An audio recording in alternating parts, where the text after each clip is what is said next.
Hello, everybody, and welcome back to Soul Stain Deep. My name is Beth, and I didn't know my voice was going to do this.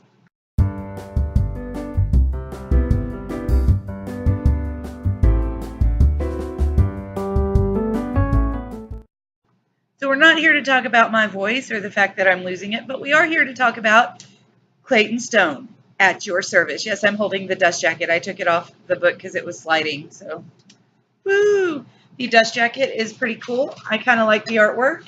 And the story itself has an interesting premise.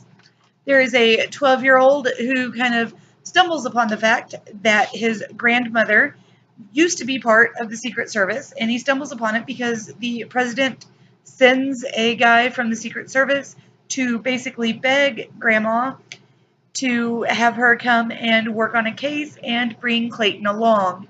And Clayton begs and pleads and puppy dog eyes until Grandma agrees to do it. And what unfolds after that is a series of unfortunate events that kind of propel him through learning more about himself and about his family, and kind of tests some of his friendships and makes him really start contemplating what is important in his life. That premise sounds really cool, right? You're 12, you find out your grandma worked for the Secret Service and now they want you. Oh, yeah, you're the big man on campus. This is going to be awesome. Sounds like it's going to have kind of thriller and mystery aspects. Not really, no. First of all, this book is billed as being a middle grade mystery thriller type of deal. Middle grade is typically 10 to 14. And I'm betting that the vast majority of 7-year-olds could work their way through this book within a couple of days. 8 and 9-year-olds could probably make it within a couple of, hours. 10 to 14-year-olds would probably turn it back in after the first few minutes because it reads like an upper level children's book. So unless they need an easy book to read for AR points, they probably wouldn't keep pushing, especially since it's not very realistic. So the first thing that's not realistic is the just the way the Secret Service is working. I can kind of wrap my mind around the fact that they need this 12-year-old boy to help them. Okay, I can accept that. That's a really cool premise. But then just the way things are done, I don't believe that that's how it would work. And it just, I don't know, there's something about it that doesn't feel right. But the thing that bugged me the most, even more than the timeline that doesn't work. Oh, let me tell you about the timeline that doesn't work. I forgot about that part. In chapter 1, it says 36 hours ago, I was more boring than vanilla ice cream. Then you turn the page, because these pages are anywhere, or these chapters are anywhere from 1 to 4 pages long at most. So you turn the page, and it says 21 hours and 49 minutes earlier. You see that? 21 hours and 49 minutes earlier. So there are like 14 and a half hours missing. 15 and a half hours missing, something like that, that you never hear about in the entire book. But it starts from 21 hours earlier, and then it goes to like a week later. It's just weird business with the timeline, and that really bugged me.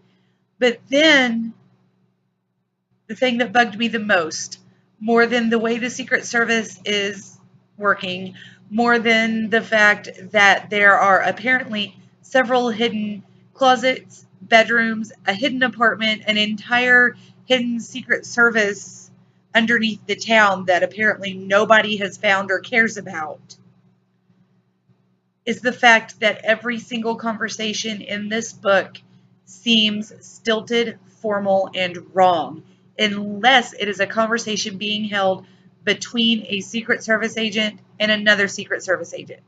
The way they speak to each other feels right because I watch a lot of NCIS. And, it's very clipped and quick and formal, and they're going. But this is a 12-year-old boy. It was published in 2015, so in the present, talking about iPhones, going to school, talking about every gaming system that he likes to play on, and he and his friends talk to each other in a very formal, stilted way that does not at all sound like the 12-year-old boys I deal with on a daily basis. The conversations he has with his grandma, with the other Secret Service agents, all of that, they feel incorrectly done. Like maybe the author doesn't know any 12-year-old boys, or maybe they're just very formal where she's from. I don't know, but it feels wrong to me, and that really detracted from the book. To top it off, the book itself was not particularly well written, in my opinion, and it just really dragged for me. It's 186 pages, and in that short of a book, it needs to be quick paced.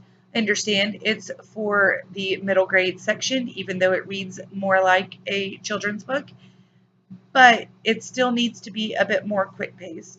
And yes, short chapters work in your favor unless they don't end with something that makes your person want to turn the page. If your audience does not want to continue going, then you need to find another way because you haven't hooked them. And this book didn't really hook me. I kept reading it because I knew I needed to tell you guys about it, and I had promised to read and review it when I requested it. However, I have realized that I am 31 years old, and this is not aimed at my demographic. So I'm going to donate this to our school library, and hopefully there will be a child or two that enjoys it. Remember, this is definitely only my opinion, and honestly, I don't typically read this genre, whatever this genre might be. It's not really a mystery, it's not really a thriller, it's not really a middle grade. So I'm not sure exactly what to call it, but this is not the book I typically read. I typically read more in the fantasy or mystery area when I read in middle grade. So if you feel like this book may be suited to you, please go ahead and check it out. Go on Goodreads, check out some of the other reviews. Don't just take my word for it. Make sure that you are checking it out.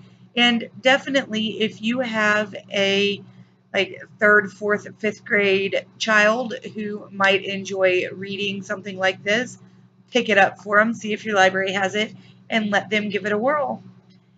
I hope that you enjoyed this review. If you've read the book or have anything to say, please leave it in the comments down below, and we'll talk to you guys again soon.